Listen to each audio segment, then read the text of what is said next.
So let's flip it over to outcome number 3, which is talking about maximizing the positive impact on issues that matter to you. I've put 2 images on the screen. One is to just acknowledge, this is the Milton Youth Service Network, circa 2019. So that's one way that we can help maximize positive impacts, is by having a whole creative web of adults who care. And then also too, maximizing that impact is about expanding possibilities. The picture on the right is when we collaborated with Volunteer Halton for their, what did they call them?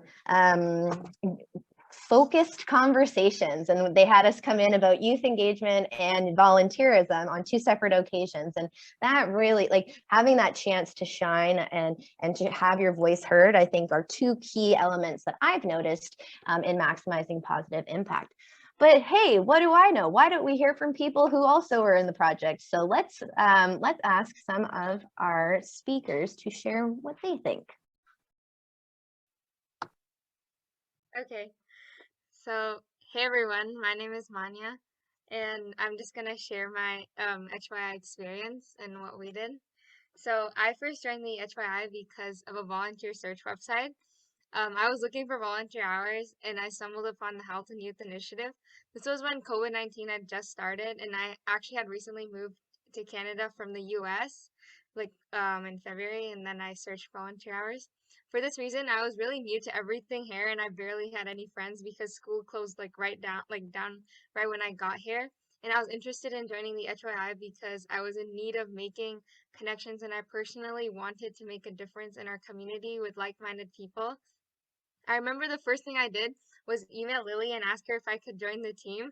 She was really glad to help out and asked me which team I wanted to join.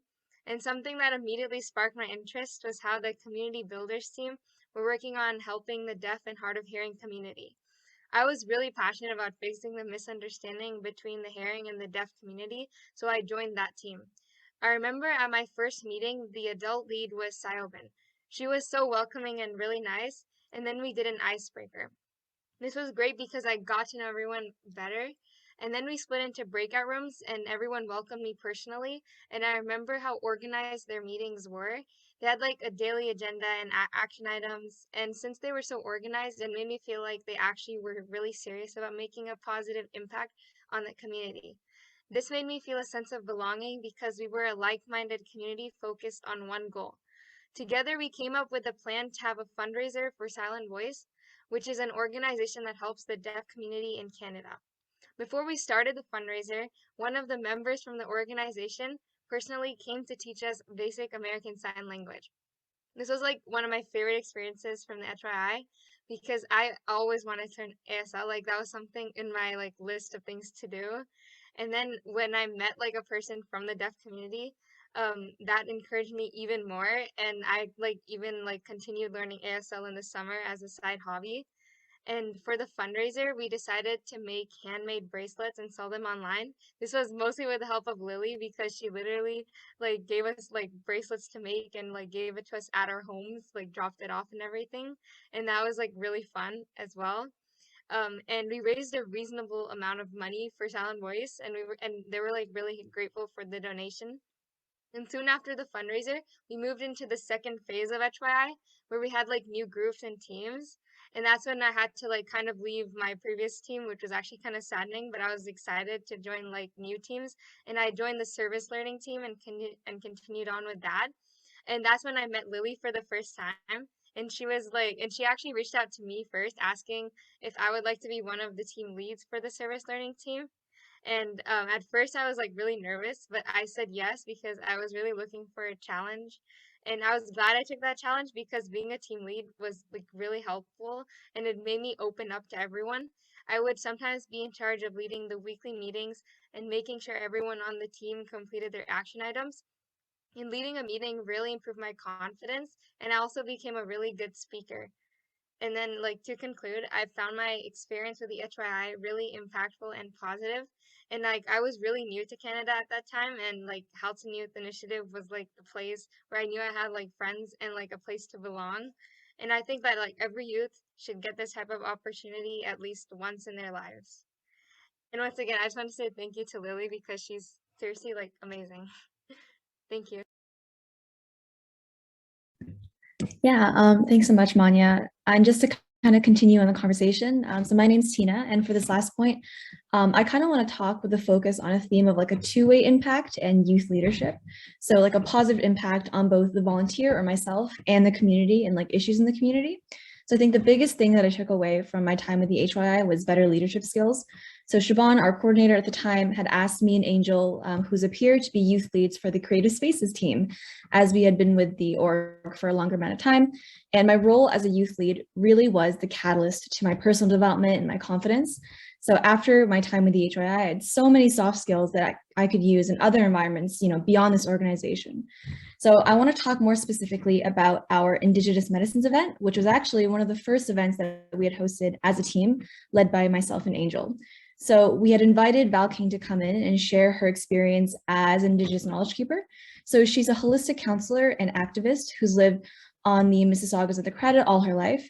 So at this event, youth volunteers really had an opportunity to ask questions about Indigenous healing and ways of healing. So we learned about teas like corn husk that are used to treat anxiety. We saw live demonstrations and explanations of smudging. And so the event really gave us an opportunity to, and gave us kind of a glimpse into the many ways of Indigenous healing and in Indigenous culture. Val and her daughter, Jai, also gave us a really heartfelt talk about what Indigenous medicines mean to them and to truth and reconciliation as a whole. So I think despite truth and reconciliation and Indigenous activism being such an important topic amongst youth, it can be often complex, multifaceted, and maybe hard to get started with. But events like this, where we really connect Indigenous voices to non-Indigenous youth, maximizes our positive impact. It gives youth an opportunity to get engaged with these topics and to take action.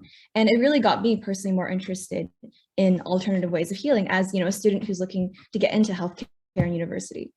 So, why was this event so successful? It's honestly one of the most memorable events for me. So why? I think as we were youth leads planning and hosting an event for youth, it really made it easier for us to ask ourselves, how can we make this event the most interesting and how can we get the most youth turnout? As a teen, what would make me want to go to an event like this? So by having this valuable perspective in the first place, in kind of this position of leadership, we were able to curate the marketing, the itinerary of the event to be really the most engaging possible for youth. Again, just maximizing our impact. And I really do think and hope it made the topic more accessible and more relevant to youth. And having myself and Angel lead the whole process also made us more engaged volunteers with the event and the organization as a whole. We had more accountability, more responsibility, and this really motivated us to come to the weekly meetings and maintain our attendance. So I think this is the way that this kind of two-way impact is kind of demonstrated. So more youth in the community are aware of Indigenous healing, and the volunteers, or us, gain so many valuable skills in terms of event planning and inviting guest speakers. So I'll keep it short because I know we're running low on time, but I hope that these experiences are helpful, and I'd like to invite Habiba now to share her experiences. I improved so many of my soft skills. I got to see from different perspectives. The Halton Youth Initiative, literally the name itself is an explanation of what the project was, and I feel like it was a very successful one, of course, because the lessons that people learned, how youth had opportunities to lead the things themselves and like practice more, practice their confidence, their leadership skills, and obviously we had like a lot of guidance from our like adult allies, but still it was a very big learning experience and opportunities for us. I remember the first project everyone was working on when I joined the HYI was the Equity Toolkit, which was used and shared with like school boards, and this project was so informative, and because through it we were not only like ensuring that people felt safe, like youth felt safe, but we were also informing people about the different kinds of backgrounds people came from and like racism that takes place. So looking at even that one initiative, we can see how people became so much more informed about issues going on, and it prevents that from like recurring in the future. Another time I remember in like another team, we were hosting a game night after school for youth to be able to like relax after school and have fun with others while playing the games that they enjoy. And the few people that attended left so happy and were so re-energized after the long school day. So clearly the impact was on like all the youth who were like attending us. as well as like all the volunteers there. Everyone who was like attending all the HYI workshops and programs, everyone who was like involved in any way had like some positive impact on them. And this is like one of those analogies where like you start with one person and then you keep on impacting other people going forward. Like one person can lead a long way, and it keeps multiplying and spreading those positive effects further on to so many people. I personally felt so many positive feelings. Like everyone else, like not everyone, but a lot of people, the HYI was also my first volunteering experience, and I enjoyed it so much. And I feel like the way that you interact with people impacts you a lot. So everyone at the HYI was open to listen to you. Everyone was always in a good mood. And yeah, and then later when I became like a co-lead for one of the teams, I became so much more confident in myself. I saw the impacts of our work through another perspective. And the positives here were unmeasurable because you don't know how you can change like someone's day with something small. And just like a small comment could like make a big change in their mood. And overall, the HYI was like extremely successful initiative that has lasting positive impacts. And yeah, I'm so grateful I got to join the HYI, even if it wasn't for very long. So thank you, everyone. Hey, thanks, Lily. Hi, everyone. I will keep it brisk. Just a few quick points on impactful youth, and I'll just unpack each of those points and statements really fast. Impactful youth are engaged. That's right in the title of the topic, so issues that matter to young people. So it's kind of saying the obvious, but I think it bears repeating. Our job as adult allies isn't to tell young people what they should care about. Well-meaning adult allies, we can make helpful suggestions, give direction, but we shouldn't be forcing things on them. For the projects to have a maximum impact, the issues should be meaningful to youth, issues that resonate with them and inspire them. Impactful youth are informed. What on earth do I mean by that? In 2021, a group of youth involved with HYI wanted to raise awareness around American Sign Language. Manya was just talking about that a second ago. But they felt convicted as a group that before advocating for the deaf, hard of hearing community, they first needed to grow in their knowledge. So they didn't rush out to tell their peers all about how great ASL is. Instead, they took time to immerse themselves in the world of ASL. So at the start of our weekly meetings, a different youth would express something new that they learned in American Sign Language. Another team member would share a video that they found, and so on. Which leads to my next point. Impactful youth are also humble.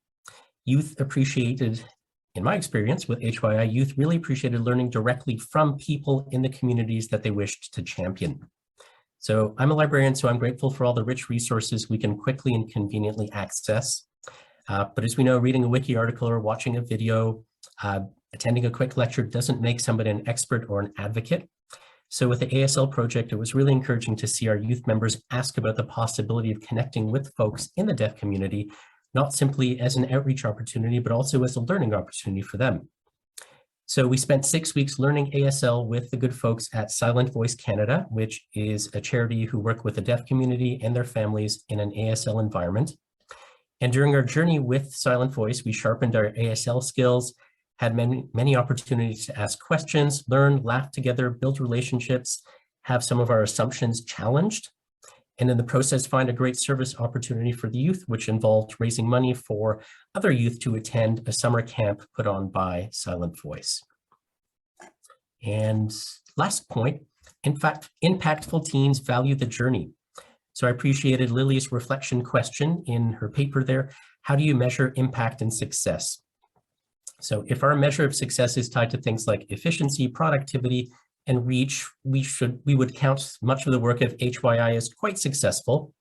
But if those are the things that really matter, then the best thing to do would be for adult allies to just ride over the ideas of youth and tell them what to do and how to do it. But of course, that's a super limited and unhelpful metric. Like how much money is raised for camp, how many people come out to an event, these things aren't unimportant. And it's amazing to hear about how we surpassed some of our outreach goals and other goals.